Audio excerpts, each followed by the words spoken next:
Vocês aqui no canal Deison Monteiro Literatura, se inscreva no nosso canal, em seguida toque no sino para receber os novos vídeos e continue aqui nas pesquisas dos nossos vídeos no YouTube, onde você vai encontrar vídeos de todos os temas. O tema de hoje na verdade, é por causa de uma provocação, de uma pergunta feita há alguns dias. Uma pessoa me perguntou, por que aqui no seu Facebook você fala muito sobre filosofia?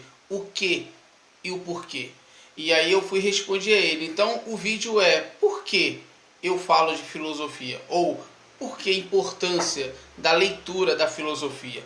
Então nós vamos aqui falar rápido, porque provavelmente eu vou continuar fazendo vários vídeos falando sobre grandes autores filósofos. Vamos falar sobre vários temas de filosofia, mas aqui eu vou dar uma breve, é o motivo das minhas inclinações literárias à filosofia.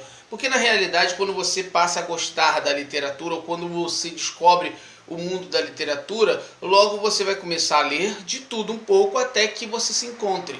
Quando você se encontrar no mundo da literatura, uns têm mais inclinação à leitura de poesias, de trovas, de histórias, de mitologia, enfim, vários são as vertentes que estão no mundo da literatura, da história, enfim. Eu, por exemplo, tenho como carro-chefe, eu gosto mais da filosofia. Logo eu procuro ler mais sobre filosofia. E junto dele, como carro-chefe, logo atrás vem a literatura das histórias do Brasil, a história da humanidade, a história do mundo. E também eu gosto muito do comportamento humano, logo eu leio muito também sobre livros da neurociência, que fala sobre o comportamento humano e o motivo de suas emoções. Então, o motivo de nós gostarmos tanto de filosofia, primeiro ponto é que a filosofia ela sai do mundo das inclinações, da qual eu acho que desde novo eu já tinha essa percepção de, por exemplo, nunca gostei de religião nenhuma, porém também nunca critiquei nenhuma. Pessoalmente, nunca gostei de religião nenhuma por um motivo, porque eu não entendia o porquê que eu tinha que seguir a religião que os meus pais falavam ou que a família falava que tinha que ser seguido. Ficamos adultos, depois vem a parte do entendimento, do conhecimento, e aí você amadurece, você vai sim, talvez ou não, participar de algum grupo religioso. A filosofia, quando se fala de religião, ou quando se fala de política, de sociedade, ela sai do campo de inclinação, ela vem para o mundo independente, coloca em conflito todas as verdades pré-estabelecidas em qualquer campo. Vários são os filósofos que já falaram muito sobre esse assunto, como Voltaire, como Schopenhauer. Nietzsche, por exemplo, eu gosto muito da leitura dele, que, por exemplo, Nietzsche, ele coloca em conflito essas verdades religiosas, e ele que era filho de pastor, ia ser até pastor na realidade, né? Ele depois desistiu, ficou 10 anos estudando fora do país, se eu não me engano, na Suíça, e o triste foi o fim da vida dele, né? Porque tiveram que internar ele, e ele morreu com um problema de saúde. Mas Nietzsche, ele colocava essas verdades religiosas em confronto. Ele colocava essas verdades da sociedade, do mundo, as emoções das pessoas, os conflitos da alma humana em confronto entre si. Ele falava que a vida ela é o que é. E tipo que, para que eu estudo matemática? Tipo, 2 mais 2 é 4. É lógica, é a lógica da exata. 2 mais 2 é 4. Mas 2 mais 2 é 4 o quê? Então ele colocava em confronto esse o quê. Então o 2 mais 2 é o elemento que vira 4, mas 4 para quê? Por quê? Vamos sair agora dessa parte e vamos para o mundo da religião. A religião A, B ou C com a denominação X. A religião, dentro da religião, por exemplo, o mundo religioso aqui no Brasil é o evangelho, tem os cristãos, tem os evangélicos, tem os católicos, tem os espíritas. Dentro dessas vertentes, tem as suas linhas de pensamento. Então, como falamos, 2 mais 2 é 4, 4 o quê? A religião A, ela é A por quê? Ah, mas dentro dela tem as vertentes. Ok, mas por que ela é A? Qual o fundamento disso? Qual a verdade sobre isso? Vamos ler sobre, por exemplo, o islamismo, que é a maior religião do mundo, o cristianismo. Vamos ler sobre o budismo. Ok, fundamentos. Então, Netz, ele colocava essas verdades tradicionais em confronto entre si. Logo, ele então entendia que tudo era vaidade, tudo era nada, tudo era passageiro. Então, para ele não existia vida pós-morte, tudo era tudo rápido, passaria logo. Então, não só ele, como outros autores. Então, a pergunta do colega que me fez me despertou o desejo de fazer esse vídeo breve, que a minha inclinação à literatura da filosofia, junto com a leitura sobre a neurociência que estuda o comportamento humano, quanto a história, os três andam num só.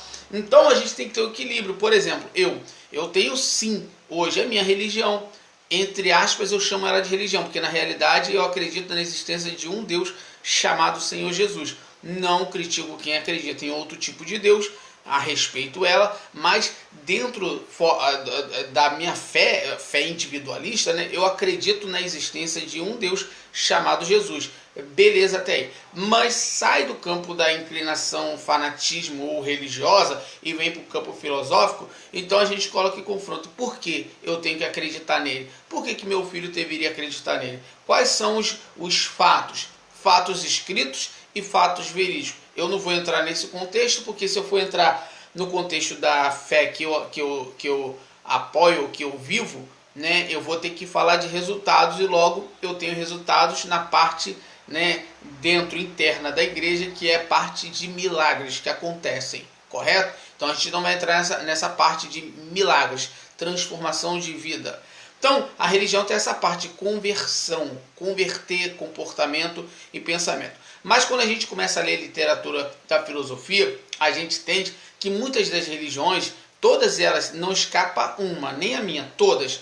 Quando você lê muito a filosofia, você entende que a maioria dos líderes religiosos, eles tentam colocar a massa, que é as suas ovelhas, dentro de um contexto da qual elas devem seguir somente um pensamento, uma linha de pensamento. Só um pode ligá-las a Deus. Se ela não for obedecer àquela linha dos seus líderes espirituais, elas logo estarão pecando contra a sua entidade, que ela diz ser Deus, o Deus único dela, que é o Todo-Poderoso. Então não existe outros deuses. Para cada um, o seu Deus é o verdadeiro e não há outro, né? Isso é muito maravilhoso, esse cosmos religioso que a gente tem, que é riquíssimo no mundo. Então, essa parte aí, quando o líder ele vai e leva as suas ovelhas para um lugar e fala, ó, vocês vão andar por aqui. Se você não andar, você não vai ser abençoado e vai entrar em pecado, né? Então, essa ideia, a filosofia coloca ela em confronto. Então você sai dessa parte, não se torna aquela ovelhinha rebelde, não se torna o cabrito do rebanho, mas você às vezes não precisa concordar com tudo, né? Às vezes o sábio cora as suas próprias palavras, eu costumo dizer isso. Então ele vai, ouve o que a sua liderança fala, porém ele pode entender de uma maneira diferente, porém não vai se manifestar com A, com B, nem com C. Vai ficar dentro de si, porque às vezes a estrutura que ele tem da literatura, não digo nem espiritual, da literatura, se ele falar o que ele pensa como confronto de ideias para ser debatidas, o seu líder pode pensar que ele está sendo rebelde. Então é bom que ele fique na zona de conforto dele, entre aspas, no mundo dele guardado, porque se um dia logo for provocado, ele vai poder então expor a sua linha de pensamento. Assim também, para finalizar, é na sociologia, né, quando a gente fala sobre sociedade, história da sociedade, a política, a história da política, o porquê que nós vivemos um país presidencialista, como que funciona